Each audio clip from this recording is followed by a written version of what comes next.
This is a wireless light bulb, floating magnetically and powered entirely by the base below it. I can also charge my phone at the same base, no cords necessary. We've learned to transfer electric energy through space without wires, but what if we could take this idea further and apply it to other essential utilities, like water pipes, essentially achieving pipeless water transfer? Today I'm going to be talking about how evaporation really works. For example, how does water turn to a vapor even though it's below the boiling point?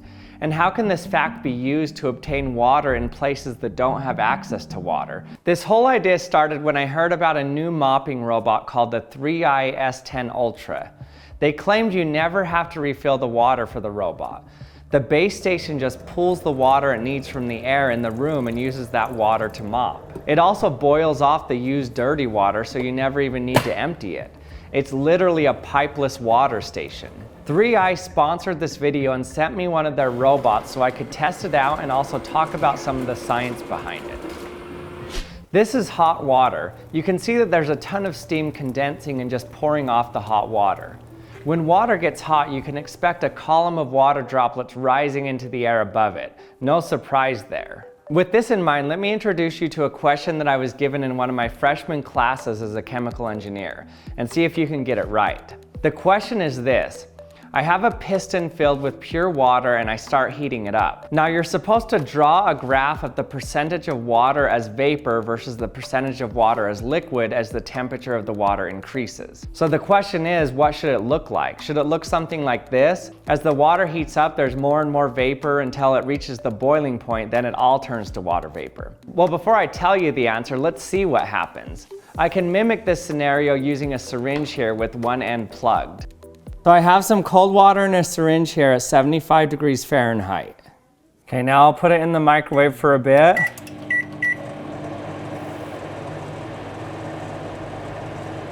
It's heating up. Let's check the temperature now. We're at 137 degrees Fahrenheit, so much hotter, but no increase in volume. Now I'll heat it more. Still no increase in volume. It's getting hotter and hotter. No volume increase.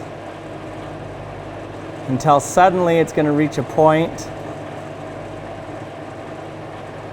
Oh, now there's a volume increase when it's boiling.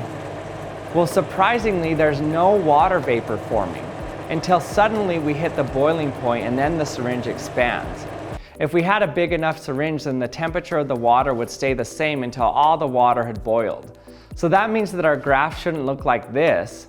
It should look like this, with there being 0 water vapor and then suddenly jumping up to 100% water vapor. So how's this working? Why do we see evaporation when the water is out of the syringe, but we don't see it at all in the syringe even when the water is extremely hot? Well, let's zoom in on this water and see what's happening on a molecular level during evaporation. When you have a liquid like water sitting in the air, some molecules have a lot of kinetic energy, while others have very little. Occasionally, a molecule will be knocked so hard that it has enough energy to leave the bulk liquid. This is called evaporation. That molecule is now in the vapor phase and it bumps around with the air molecules around it until it eventually collides with a slow-moving air molecule and slows down again. If it's near the liquid water, it will be attracted back to the bulk and become part of the liquid once again. This is called condensation. So whenever you contain the water that evaporates from the surface, then the rate of condensation will always equal the rate of evaporation. So overall, you don't get any net loss of liquid in a closed container, even if the lid is free to move like in our piston or syringe. So on average, the only way that you can keep water evaporating is to get rid of the water vapor above the liquid. That's what was happening with the hot water outside. There was no lid, so the water molecules were free to fly away and leave the bulk liquid, never finding their way back. What's interesting about this whole process is notice that I didn't even talk about the air. The amount of water in the gas phase at any given moment has nothing to do with the air, but it's solely determined by the temperature of the water. The higher the temperature of the water, the more water vapor there will be in the air above it at equilibrium. If I replace the air with helium or any other gas, it wouldn't change how much water can exist as a vapor above the liquid. So evaporation is purely a surface phenomenon where some molecules get enough energy to fly off. But if we keep increasing the temperature, eventually the average molecule has enough energy to fly off, even when it's surrounded with other molecules. So you get bubbles of vapor right in the middle of the bulk liquid, not just at the surface. The point at which the vapor can exist within the bulk liquid is called the boiling point. The boiling point depends on the pressure of the atmosphere around the liquid. The lower the pressure, the lower the boiling temperature. But with evaporation, this isn't the case. Evaporation is not dependent on pressure at all. For example, if I look at this water bottle, it doesn't matter if there's 10 atmospheres of pressure or 1 atmosphere of pressure above this water in the bottle. The same amount of water will be present in the headspace in both cases. This means that if I want to collect the water that's been evaporated into the air around me, I just need to lower its temperature. So if I wanted some clean drinking water right now, I don't need to go to my sink and use an old-fashioned pipe. I can just get something cold and collect it from the air like this. So this is a cold block of aluminum. If I just let it sit here, the water in the air, which would normally just bounce off of this piece of metal if the metal were at room temperature, it loses energy and slows down now because it's so cold, forming liquid water on the surface, and then even solid ice since it's really cold. This principle has been used for years to produce water in places where it's scarce. But there's also another cool use of this technology of pulling water out of thin air. We can use it to mop floors. Normally, when I mop the floor, the water evaporates and I have to refill the bucket to mop again. But what if I could collect the evaporated water and reuse it?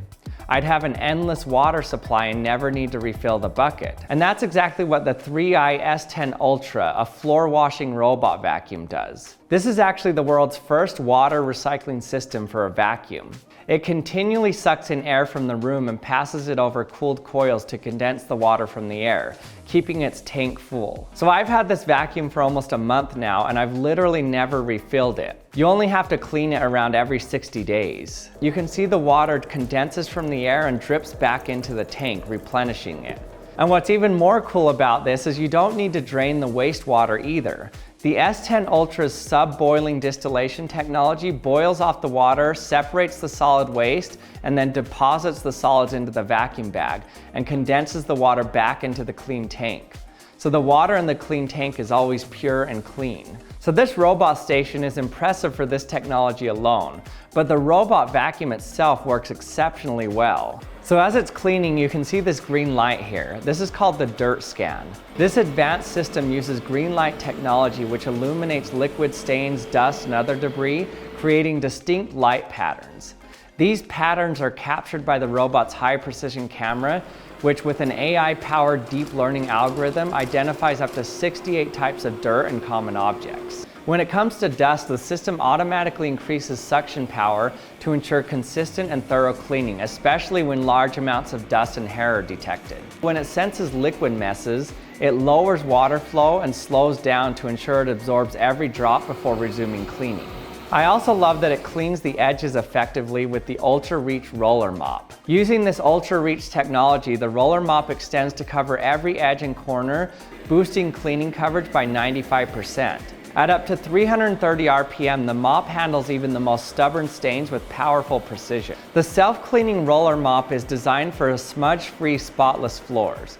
It's equipped with 12 spray holes, so it ensures a steady flow of clean water that reaches all areas efficiently. The S10 Ultra also features an anti-tangle design. After returning to the base station, the robot reverses the main brush and activates the detangling comb, and then increases suction to remove any remaining hair from the main brush, drawing it into the dustbin.